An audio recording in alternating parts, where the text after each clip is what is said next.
everyone, how are you today? I hope you guys still enjoy and play this game.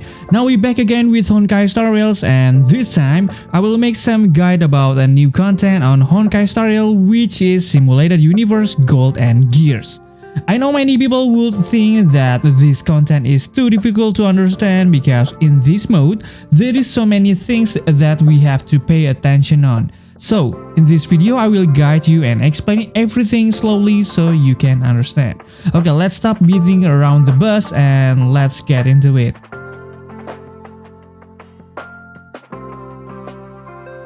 Okay, first of all, I will explain every process on this mode to you, so it will make easier for you to understand. There is a 10 steps you must know. Every time you do this mode, it's a bit complicated, so please pay attention, okay? Okay, first is learn about Gold and Gears. If you're pretty new about this game, I will explain a bit about this new mode. Basically, this is just a normal simulation universe, but it has enhanced a bit. So, it's really similar with a previous Swarm Disaster mode, if you ever tried before. But unlike any other mode, this Gold and Gear has so much different thing that you must know about, from dice customization, resonance interplay guide, neural network buffs, and many other things. Once you enter the Simulated Universe menu, click the expansion module button at bottom left corner of the screen to access Gold and Gears. Then, click the Start Exploring button to choose a difficulty. Before you can actually explore, you must go through the usual process of picking a team to bring in your run. The usual paths are also in the Gold and Gears, but with the addition of the Path of Erudition. Choosing a path shows the usual path's resonance and a different resonance interplay compared to the Swarm Disaster. Unlike Swarm Disaster, the paths barely influence the domains.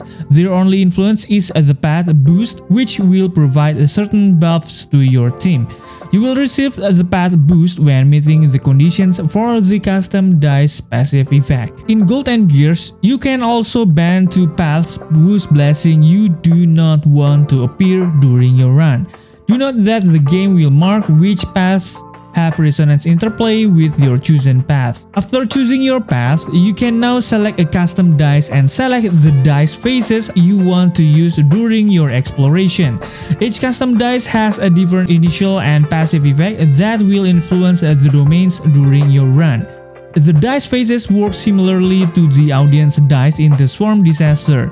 The dice phases are basically a set of buffs and effects that change every time you change domains. In Gold and Gears, you can choose which set of buffs will be available to you during your run. And next we will talk about intracognition. Intracognition is a real-time monitoring tool that tracks your intracognition level and the secrets you have unlocked so far. Whenever you do a new run of Gold and Gears, a bonus reward target will be set. Following the target allows you to earn some upgrade materials after completing a plane.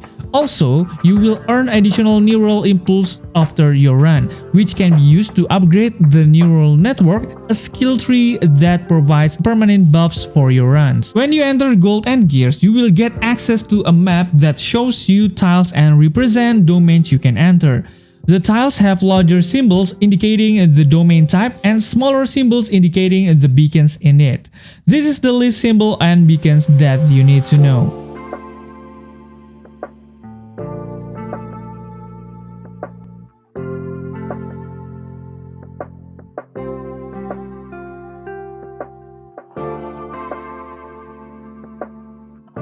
And after that, once inside a domain, defeat the enemies and get the blessing as usual. But to move to another domain, you must use the commoning device. Note that if you choose an adjacent domain, the other domains will collapse and cannot be entered. The commoning device is where you get the effect of the dice faces you have selected. So, after you clear the stages and press the button on commoning device, you will roll a dice and get some effect from it. If you do not like the initial buff provided, you can reroll or cheat. Cheating allows you to choose a certain dice faces for 100% rate. Next, we will talk about countdown. There will be a countdown in the commoning device screen, and this is the limit of domains you can explore before you trigger the planar disarray. Similar to Swarm Disaster, every movement to another domain will increase the disruption level, which will buff the enemies. We recommend you going straight toward the boss of each plane to avoid wasting the countdowns. Like the Swarm Disaster, there are 3 levels or planes within a stage in Gold and Gears, each having stronger enemies as you progress. At the end of each plane, you can choose a boss. If you win the first 2 planes, it will grant an evac that goes against the boss in the 3rd plane. So I will suggest you to choose it carefully, okay? And now let's move on to the tips for this mode. First is about selecting the best path. One of the best paths back in Swarm Disaster, the Path of Remembrance, makes another comeback here in Gold and Gears. In this game mode, all the end bosses are naturally weak to ice, which gives this path a huge advantage already. With the release of Ruanmei and the existence of Jingliu, this path easily is one of the best paths of Gold and Gears. This path allows you to take down enemies by freezing them and dealing damage through dissociation. Next is the Path of Abundance. The Path of Abundance also makes its return as one of the best paths for Gold and Gears. Enemies in this game mode still hit like a truck, so the Path of Abundance helps you survive from taking huge chunks of damage. With the Anika Blazings, you will also be able to remove debuffs from party. You won't be losing out on offense either, since the Path of Abundance has a Dewdrop, which gets charged by healing and deals damage to the enemy when your character attacks. And next, I will suggest you to get Abundance and Preservation Blessings. Since bosses in Gold and Gears hit hard, use defensive blessings from Path of Abundance and Preservation in addition to your main path blessing to keep your team alive. Additionally, the Destruction Blessing Regression Inequality of Annihilation is amazing for this game mode since it distributes damage equally to all party members, which ensure that no one gets one shot. And next we will talk about Resonance Extrapolation to avoid. The Abundance Resonance Extrapolation heals enemies and removes their debuffs in the 3rd plane. So it's definitely one to avoid choosing because it's really hard, guys. Not only will you have a harder time taking down your enemies, but your debuffs to them will also be cleansed. So I will suggest you to avoid this every single time you meet these extrapolations.